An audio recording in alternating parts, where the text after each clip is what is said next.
Welcome back to Crime Podcastle for another Twisted Love Deep Dive. We're on episode 27 this season. Oh, wow.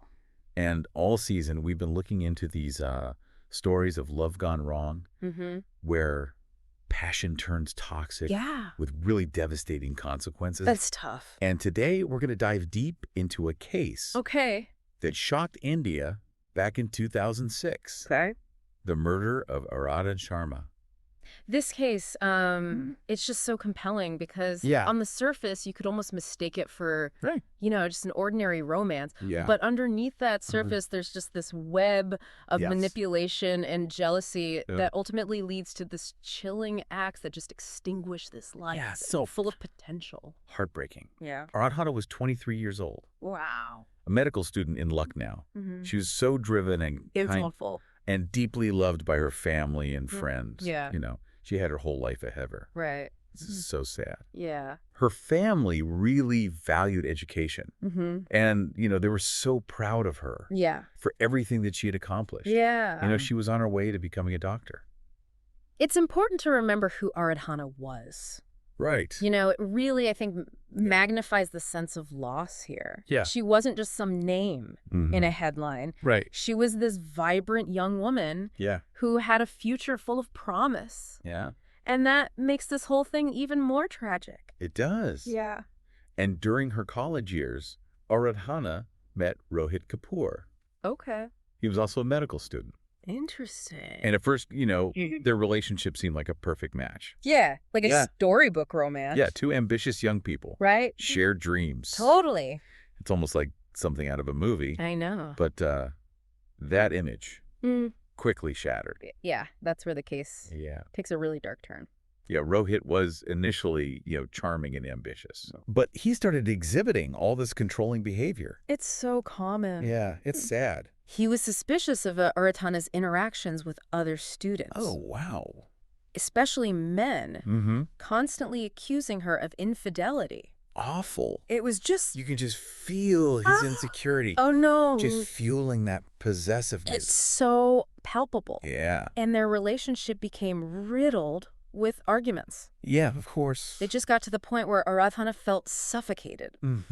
And she decided to end the relationship. It's the right thing to do. Yeah. But unfortunately, her decision just set off this whole chain of events. Yeah. Rohit couldn't accept the breakup. Right.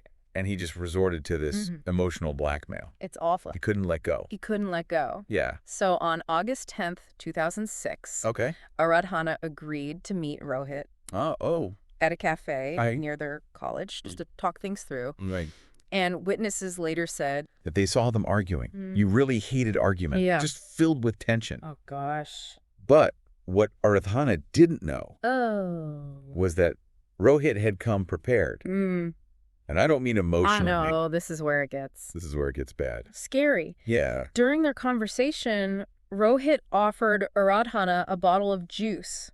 Oh, no. Yeah, and encouraged her to have some, he probably said something like, have some, you'll feel better. Oh, gosh. And Aradhana, maybe still trusting him a little bit, took a sip. Completely oblivious to the danger lurking in that drink. Yeah, and that danger was poison. Oh, my God. And it acted so quickly. Wow. Almost immediately, she started feeling dizzy. Oh, gosh. And disoriented. Awful. Rohit realized what he had done. Right. And he panicked and fled.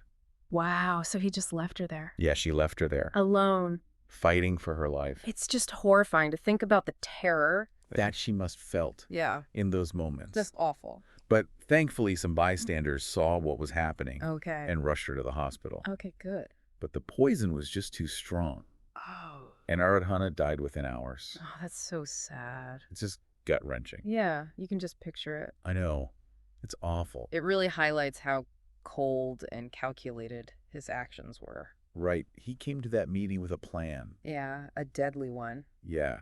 And the police quickly identified Rohit as their prime suspect. Of course. They had witness testimonies from the cafe and the CCTV footage placing him with Aradhana right before she collapsed. Yeah, it was pretty damning evidence. Yeah, the pieces were falling into place. Yeah, but it was the forensic analysis that really sealed his fate. Oh, wow. Toxicology reports confirmed that Aradhana had ingested a lethal dose of poison. Okay. And get this, traces of that same poison were found in Rohit's apartment. Oh, my God. Talk about a smoking gun. He confessed. He did. He admitted to poisoning her. Wow. And he claimed that it was an act of desperation, fueled by anger and the pain of her rejection. He was trying to paint himself as this man driven to the edge by love and heartbreak. A man who made a terrible mistake. A terrible, impulsive mistake. Right. It's this classic tale of love gone wrong. Yeah. But in this case, it resulted in this needless death. Absolutely. And it raises so many questions. It does. About not just Rohit's actions, but the larger societal context where this all happened. For sure. This case really transcended the individual narrative. It did. And it forced India to confront some really uncomfortable truths about toxic relationships and emotional abuse and the consequences of ignoring red flags. Right. But before we get into that, we need to understand how the legal system grappled with this case. Okay. So let's take a closer look at the trial. Right. The arguments that were presented and the ultimate verdict. Okay. In this really heartbreaking case. Yeah. So the trial started in 2007. Right. And it quickly became this national sensation. I can imagine. Yeah, it sparked all these conversations about unhealthy relationships and, the dangers of psychological abuse. People were glued to the news, just following every development. Yeah, and the prosecution really wanted to establish premeditation. Right. They argued that this wasn't some spur-of-the-moment decision. Right. Rohit bought that poison beforehand. Right. And he chose that cafe. Yeah, it's like they were saying he was this master manipulator. Right. Completely consumed by his need for control. Yeah, they said that he couldn't handle rejection and his possessiveness just reached this dangerous level. It's a pretty compelling narrative. It is. But of course, the defense had their own argument.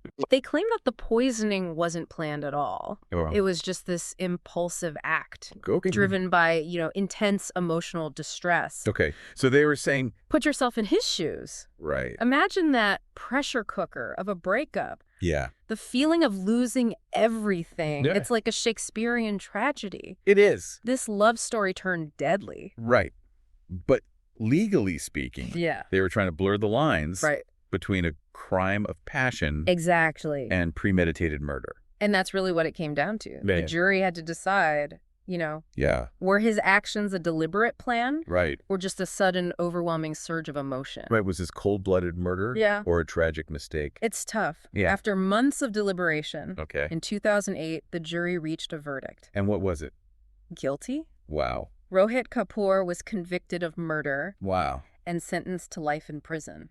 Wow, that's a powerful statement. It is. It shows that those kinds of actions, driven by possessiveness and an inability to cope, won't be tolerated. Absolutely. And the verdict definitely brought a sense of justice for Aradhana's family and friends. Yeah. But it also highlighted these broader societal issues. For sure. Her case became a catalyst for change, this turning point in how India viewed these unhealthy relationships. Yeah, it was like a wake-up call. Right. All those red flags, the controlling behavior, the possessiveness. Manipulation. Yeah. It was no longer seen as just relationship problems. Right. People started to understand that these patterns could escalate to something far more sinister. Aradhana's story was a reminder.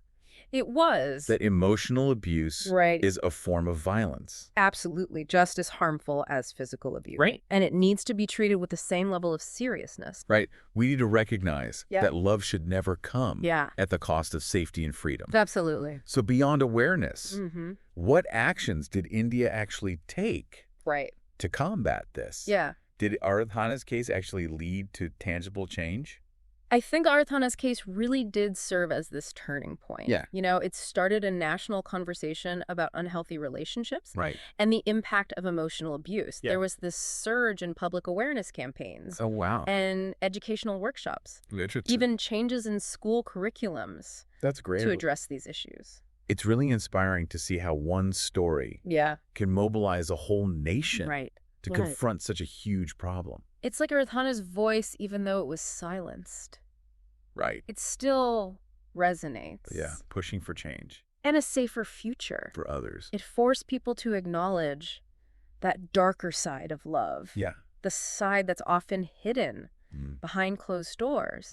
Yeah, it really highlighted the importance of recognizing those red flags. Those red flags. The controlling behavior. Right. The possessiveness. The isolation tactics. Yeah. All those signs of a toxic relationship. It's like a veil was lifted. Yeah. People started to understand that emotional abuse isn't just drama or lovers' quarrels. It's a form of violence. It is. With devastating consequences. It is. And India responded with some concrete action. Like what? Well, there was a real push for support systems. Yeah. Helplines were set up. Okay.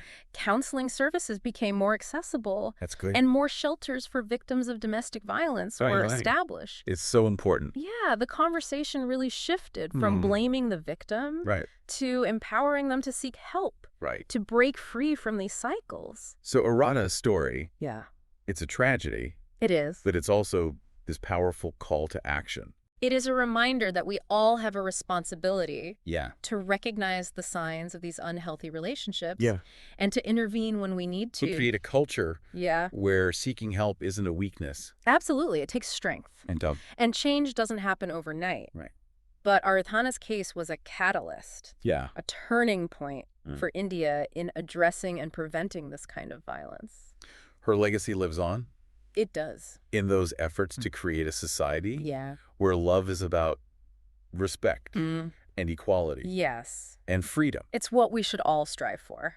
A heartbreaking case, but hopefully with a legacy of positive change. It seems like it.